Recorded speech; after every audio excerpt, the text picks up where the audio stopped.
السلام علیکم ورحمۃ اللہ وبرکاتہ۔ کیا حال ہیں آپ سب کے؟ میں امید کرتی ہوں کہ آپ سب ایمان اور صحت کی بہترین حالت میں ہوں گے انشاءاللہ تعالی۔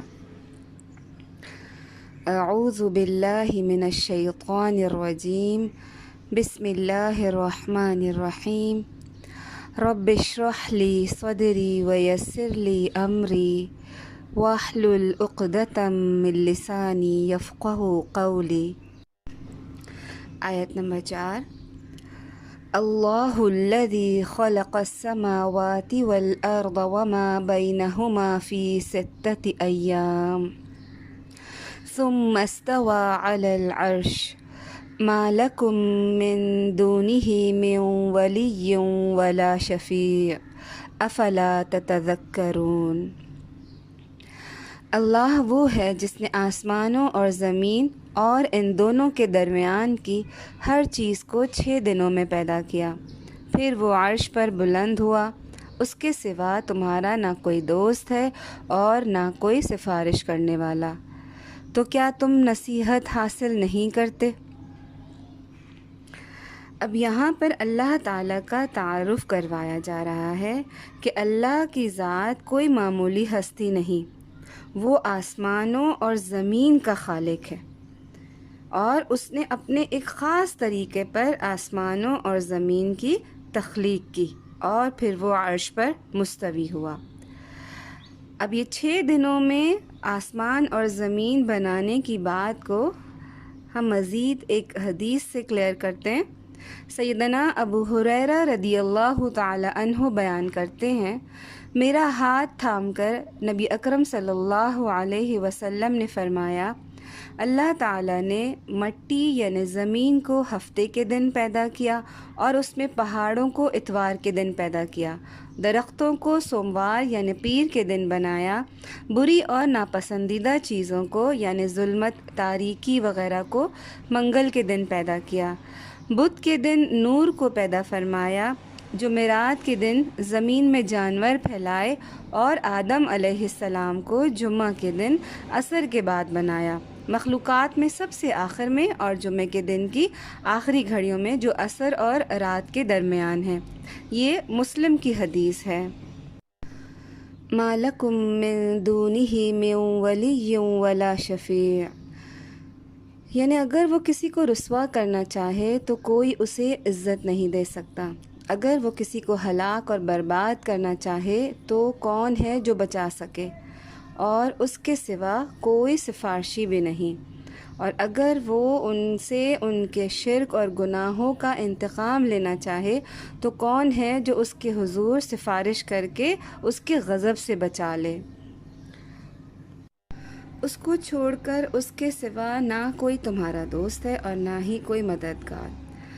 اگر اللہ اپنی مدد سے ہاتھ کھینچ لے، ہے کوئی جو ہمارے کام آ سکے؟ افلا تتذکرون، کیا پھر بھی تم نصیحت حاصل نہیں کرو گے؟ یعنی کیا اس میں ہمارے لیے کوئی سبق نہیں؟ اب یہ ہم سے سوال کیا جا رہا ہے۔ اصل میں یہاں پر اللہ کے سوا دوسرے تمام سہاروں سے انسان کو کاٹا جا رہا ہے، اور صرف ایک اللہ سے جوڑا جا رہا ہے کہ اس ایک اللہ کے ہو جاؤ۔ افلا تتذکرون یعنی کہ عبادت بھی صرف اس ایک کی ہی کرو، فرما برداری بھی صرف اس ایک ہی کی کرو، اطاعت بھی صرف اس ایک ہی کی ہونی چاہیے۔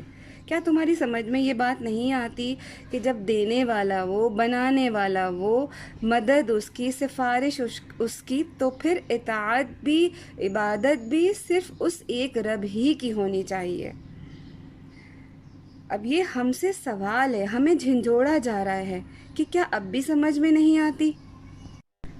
اب یہ جائزہ لینا ہے یہاں پر کہ میرا دل، ہمارا دل کیا کہتا ہے، کہ کیا ایسا ہی ہے کہ ایک اللہ ہی ہمارے لیے سب کچھ ہے، اس کی رضا ہی ہمارے لیے سب کچھ ہے؟ یہی توحید ہے کہ اللہ کی ذات کو ہر چیز سے آگے رکھا جائے، اللہ کی ذات کے آگے کسی کی اہمیت نہیں، کسی کو ویلیو نہیں دینی، یہی توحید ہے۔ اس آیات ہیں، جیسے کہ یہاں بھی آپ دیکھیں سورۃ الانعام میں بھی کیا آتا ہے، آیت نمبر 51 میں وَأَنذِرْ بِهِ الَّذِينَ يَخَافُونَ أَن يُحْشَرُوا إِلَى رَبِّهِمْ لَيْسَ لَهُم مِّن دُونِهِ وَلِيٌّ وَلَا شَفِيعٌ لَعَلَّهُمْ يَتَّقُونَ، اور اس کے ساتھ ان لوگوں کو ڈراؤ جو خوف رکھتے ہیں کہ اپنے رب کی طرف اکٹھے کیے جائیں گے، ان کے لیے اس کے سوا نہ کوئی دوست ہوگا اور نہ کوئی سفارش کرنے والا کہ وہ بچ سکیں۔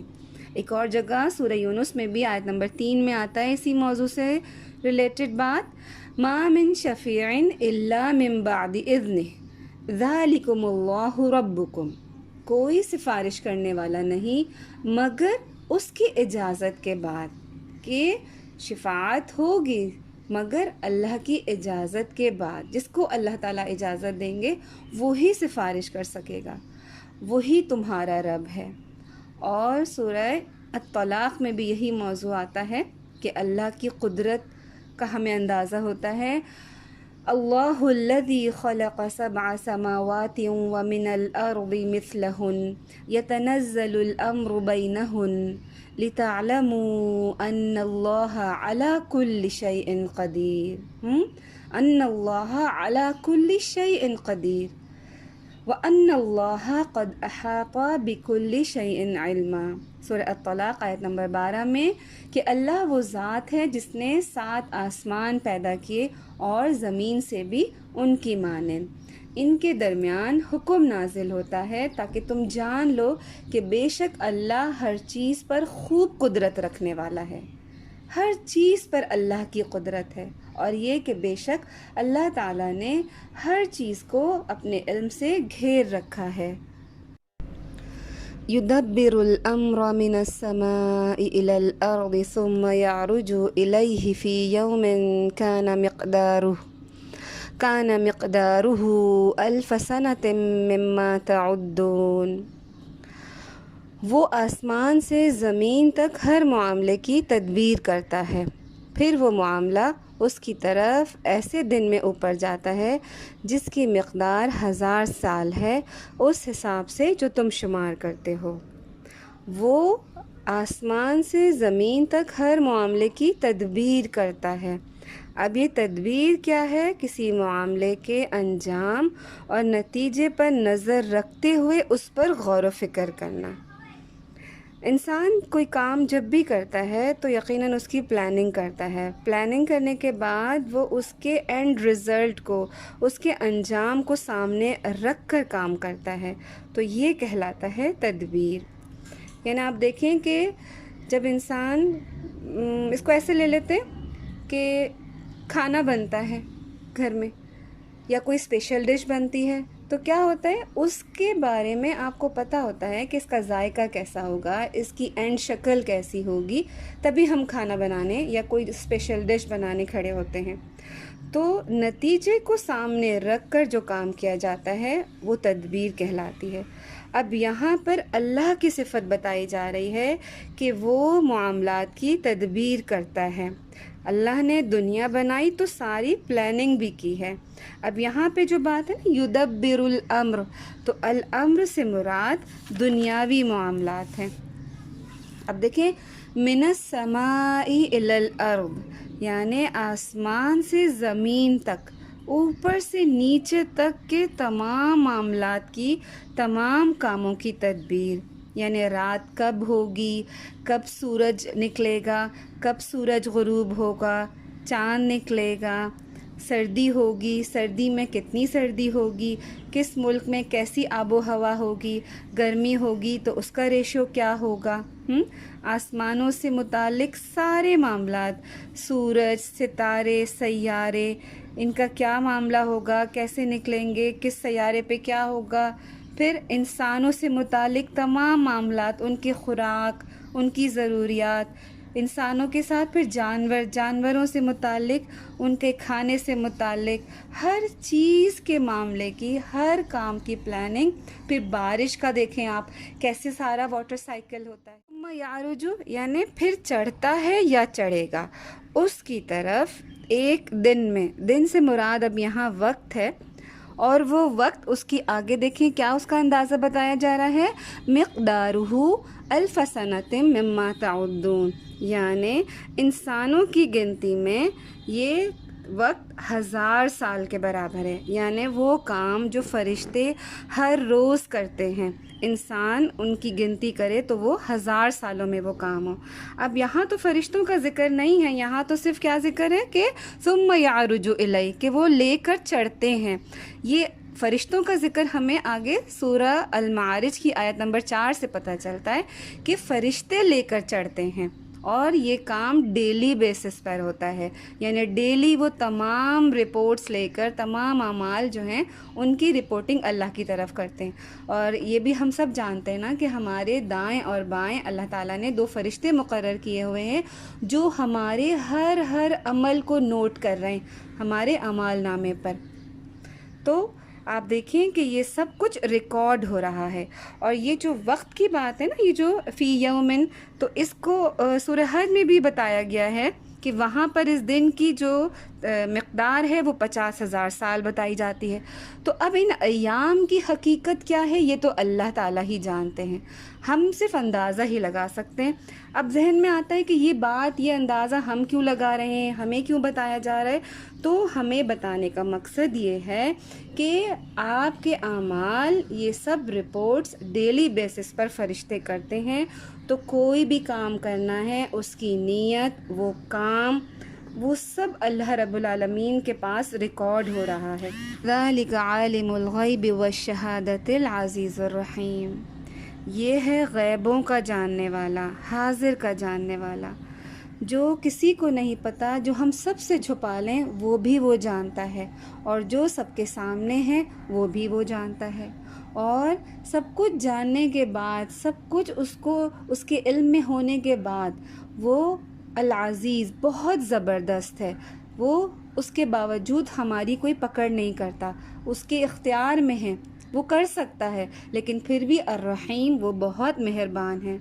اور پہلے ہم نے کیا پڑھا تھا، افلا تتذکرون، کہ کیا اب بھی تم نہیں سنبھلو گے، اب بھی تم اس کے ساتھ دوسروں کو شریک ٹھہراؤ گے؟ یعنی اللہ ہمارے دلوں کے حال بہتر جانتا ہے کہ کس کا بھروسہ، کس کا توکل اللہ کے ساتھ کیسا ہے، کون اللہ کو اپنا خالق، اپنا رازق مانتا ہے، کون اس کو مشکل کشا مانتا ہے، کون اپنی تمام حاجتیں اسے ایک اللہ کے سامنے رکھتا ہے، یہ سب اللہ تعالیٰ جانتے ہیں۔